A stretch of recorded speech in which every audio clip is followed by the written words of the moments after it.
My dear students, welcome to NK Baba chemistry classes. तो आज मैं NK Baba chemistry classes channel के माध्यम से हर घर शिक्षा अभियान में सहयोग देने वाले तमाम विद्यार्थियों को मैं तहे दिल से धन्यवाद देना चाहता हूं, जिन्होंने एक इस चैनल के माध्यम से जो मुझे आगे तक बढ़ाने में, जो 1000+ सब्सक्राइब बढ़ाने में मदद किए हैं। आप लोगों ने मुझे लाइक किया है, इसके लिए हमेशा आप लोगों को याद करते रहेंगे। आज मुझे आप लोगों ने मुझे बढ़ावा दिया है, मनोबल को ऊंचा किया है। हमने जो अभियान रखा है, हर घर शिक्षा अभियान का जो नारा लिया है, वह उसमें आप लोगों ने तहे दिल से सहयोग किया है और मैं पीछे लौटकर हटने वालों में से नहीं हूँ। अब मैं अग्रसर पूरे हिंदुस्तान में के कोने कोने में मैं शिक्षा को आगे बढ़ाऊंगा, यह मेरा वादा है। आज मैं बहुत खुश हूँ कि एक टारगेट को पूरा कराने में आप लोगों ने काफ़ी योगदान दिया है।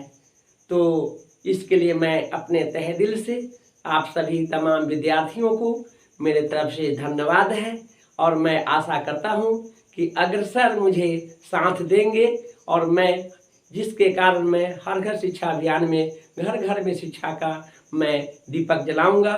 या इतना ही नहीं, मैं छोटे से छोटे वर्ग से लेकर के ऊंचे हायर क्लास तक के जो एजुकेशन है सभी में मेरा योगदान रहेगा।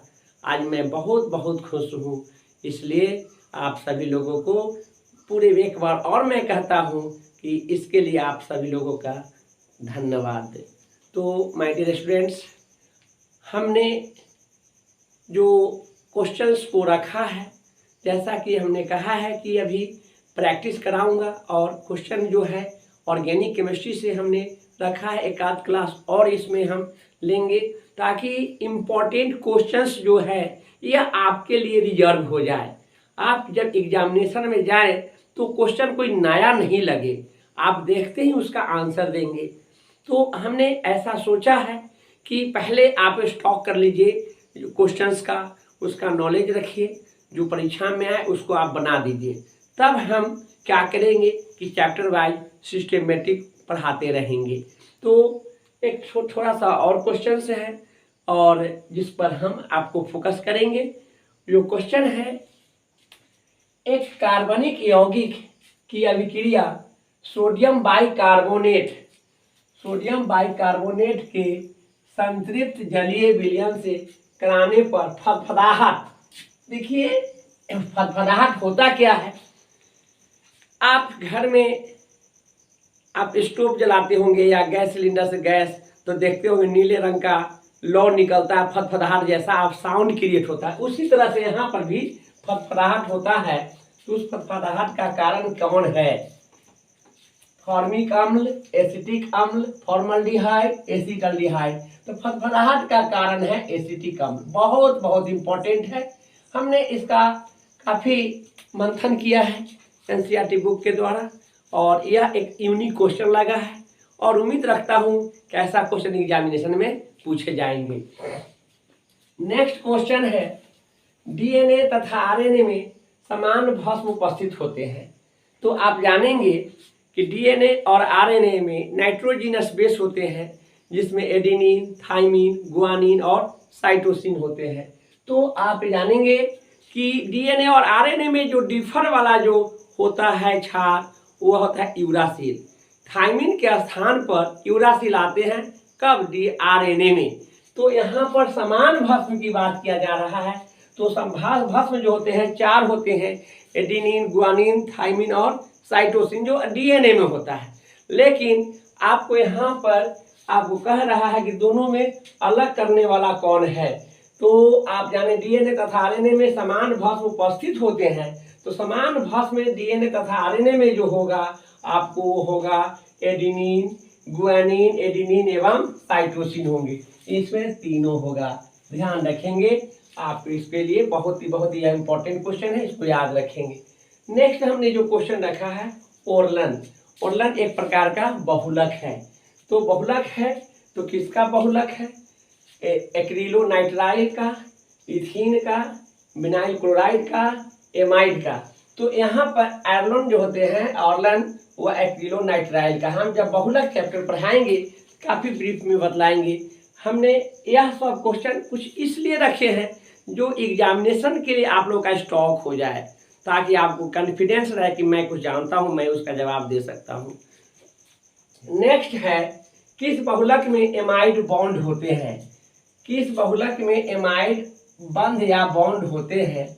तो आप जानेंगे एमाइड जो होते हैं वह CONH2 होते हैं, और यह CONH2 जो होते हैं नाइलॉन 6,6 में होता है। तो नाइलॉन 6,6 में होता है, तो इसका आंसर होंगे नाइलॉन 6,6।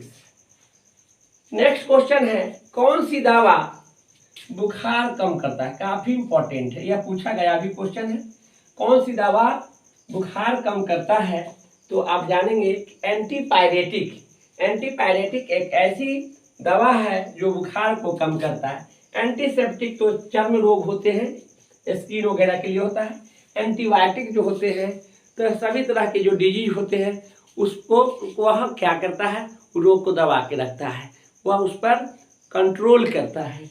तो यहाँ पर आप जानेंगे कि इसका आंसर एंटीपायरेटिक होगा। आरएनए में पाया जाने वाला प्यूरिन भस्म, जैसा कि आप जानते हैं कि आरएनए में पाया जाने वाला प्यूरिन भस्म जो होंगे वह डीएनए में जो थायमिन होते हैं उसके स्थान पर आरएनए में पाया जाने वाला जो होंगे वह यूरासिल होगा। बहुत बहुत इंपॉर्टेंट क्वेश्चन है, यूनिक क्वेश्चन है, तो इसका आंसर हो जाएंगे डी, यूरासिल। नेक्स्ट है, निम्नलिखित में कौन समबहुलक है? ये भी बहुत अच्छा क्वेश्चन। समबहुलक होते हैं, एक विषम बहुलक होते हैं। समबहुलक में होता है क्या है कि समान प्रकार के मोनोमर होते हैं। वैसे बहुलक जिसमें समान प्रकार के मोनोमर उपस्थित होते हैं उसे हम कहते हैं समबहुलक। इसमें पॉलीथीन होंगे, टेफ्लॉन होंगे। टेफ्लॉन में क्या होता है कि उसमें फ्लोराइड जो होते हैं वह केवल फ्लोराइड का ही होगा। इथीन में जो होंगे उसमें, पॉलीथीन में केवल इथीन C2H2 का ही वो मोनोमर होते हैं, जिसको मिल करके बहुत सारे मोनोमर मिल करके वह एक पॉलीमर बनाता है। तो इसमें जो होंगे टेफ्लॉन, पॉलीस्टाइरीन, नियोप्रीन तीनों होगा, अर्थात इसका आंसर डी होगा। काफी इंपॉर्टेंट क्वेश्चन है और इसको मैं आगे और बढ़ाते जा रहा हूं।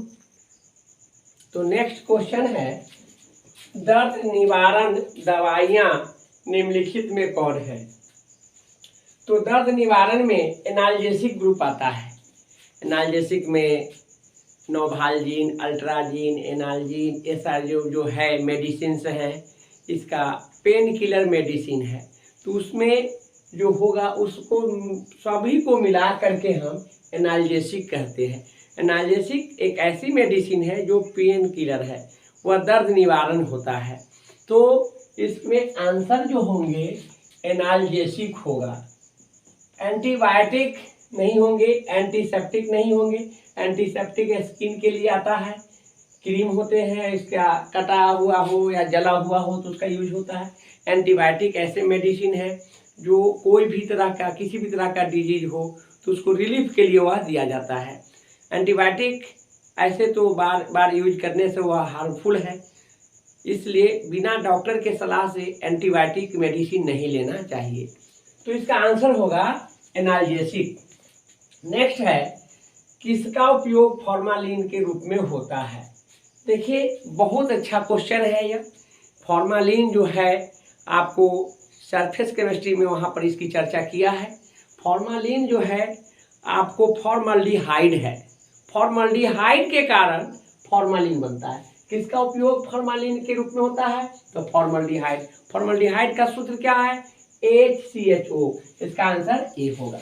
काफी इंपॉर्टेंट है यह। निम्नलिखित में से किस यौगिक पर इलेक्ट्रॉन स्नेही द्वारा तुरंत आक्रमण होता है? तो इस तरह के जो है मैकेनिज्म है, ऑर्गेनिक केमिस्ट्री के कुछ मैकेनिज्म पढ़ाएंगे हम चैप्टर वाइज। तो वहाँ पर इसमें फिनॉल चैप्टर में है, alcohol, phenol and ether chapter में वहाँ पर इसकी चर्चा है और इसका आंसर जो होगा फिनॉल होगा। नेक्स्ट क्वेश्चन है, काफी इंपॉर्टेंट है, बहुत बहुत इंपॉर्टेंट है। क्लोरल का सूत्र निम्नलिखित में कौन है? तो क्लोरल का सूत्र में जानिएगा कि CHO जो एल्डिहाइड ग्रुप है उसमें 3 क्लोरीन होंगे, यानी Cl3CHO जो होगा वह फार्मूला जो होगा वह क्लोरल होगा। तो इसका आंसर ए होगा। कैप्रोलैक्टम निम्नलिखित में से किसका मोनोमर है? तो कैप्रोलैक्टम जो है नायलॉन 6 का होता है, काफी इंपॉर्टेंट है। यह पॉलीमर का है।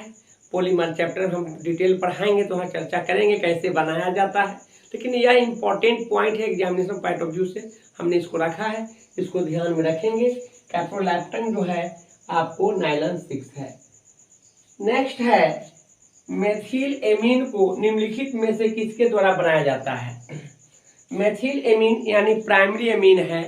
प्राइमरी एमीन में हॉफमैन ब्रोमाइड निम्नीकरण अभिक्रिया जो होते हैं एमीन चैप्टर में है।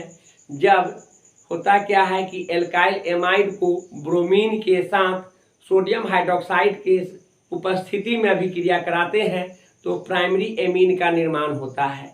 इस प्राइमरी एमीन में यदि फॉर्मामाइड को रखा जाए, अल्काइल एमाइड की जगह फॉर्मामाइड को रखा जाए तो वह मेथाइल एमीन का निर्माण होता है। काफ़ी इम्पॉर्टेंट क्वेश्चन है। जैसे ही प्राइमरी एमीन की बात हो तो उसका आंसर हो जाएंगे हॉफमैन ब्रोमाइड निम्नीकरण संश्लेषण। साथ ही साथ एक गैब्रियल थैलीमाइड संश्लेषण भी है, वहाँ से भी प्राइमरी एमीन बनता है, लेकिन आज तक एग्जामिनेशन में वहाँ से क्वेश्चन नहीं पूछा गया है, लेकिन उसका भी हम चर्चा करेंगे जब हम एमीन चैप्टर को पढ़ाएंगे तो उसको ब्रीफ में बतलाएंगे हम। लेकिन यहाँ पर आपको जानना है कि प्राइमरी एमीन में का जो निर्माण होता है हॉफमैन ब्रोमाइड संश्लेषण के द्वारा होता है और इसमें जो है मेथाइल एमीन बनता है। इसका आंसर हो जाएंगे मेथाइल एमीन का जो है हॉफमैन ब्रोमाइड निम्नीकरण संश्लेषण होगा, बहुत इंपॉर्टेंट है। एल्किल हैलाइड को अल्कोहल में निम्नलिखित में से किसके द्वारा बदला जाता है? तो बदलने का मतलब हैलाइड जो है अल्कोहल में बदलेगा, यानी यह विस्थापन अभिक्रिया होगा, डिस्प्लेसमेंट रिएक्शन होगा। हैलाइड यह हैलोएल्केन में पढ़ना है।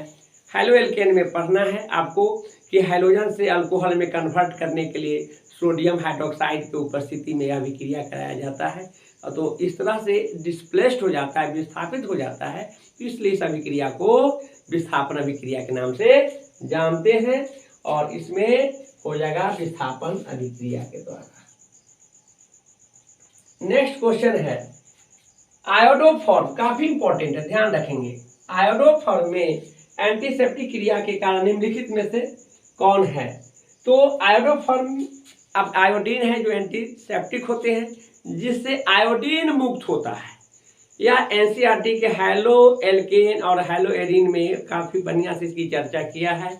यहाँ से आयोडोफॉर्म से आयोडीन मुक्त होता है, तो इसका आंसर जो होंगे एंटीसेप्टिक कारण में कौन है? आयोडीन मुक्त होकर निकलना इसका आंसर। काफ़ी इंपॉर्टेंट है, यह सब एनसीईआरटी पॉइंट्स हैं और इम्पॉर्टेंट पॉइंट को हमने यहाँ पर इंक्लूड किया है, क्योंकि हम बार बार रिपीट करना चाहते हैं।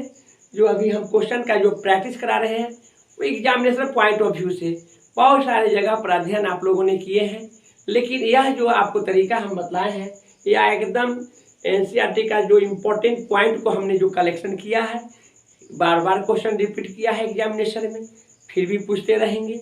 यह हमने ऐसा इसलिए किया है कि एक कम समय है, कुछ क्वेश्चंस आपको रिजर्व रहना चाहिए ताकि जाना पहचाना हुआ क्वेश्चन रहेगा तो एग्जामिनेशन में क्वेश्चन बनाने में कहीं दिक्कत नहीं होंगे।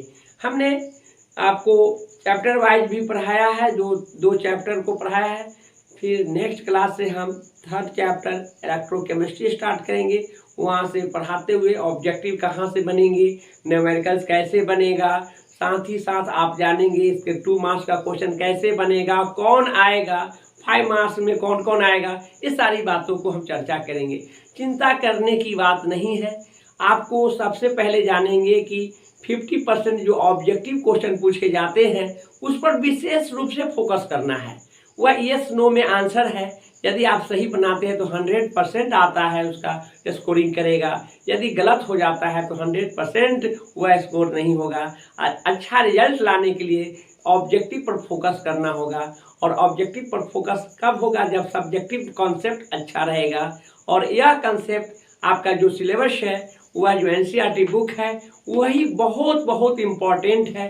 उसकी लाइन बाय लाइन से ऑब्जेक्टिव मैंने निकाला है और उसको हमने आप लोगों के निकट रखे हैं कि आपको एग्जामिनेशन के कम समय में तैयारी अच्छा हो, अच्छा रिजल्ट लाएं।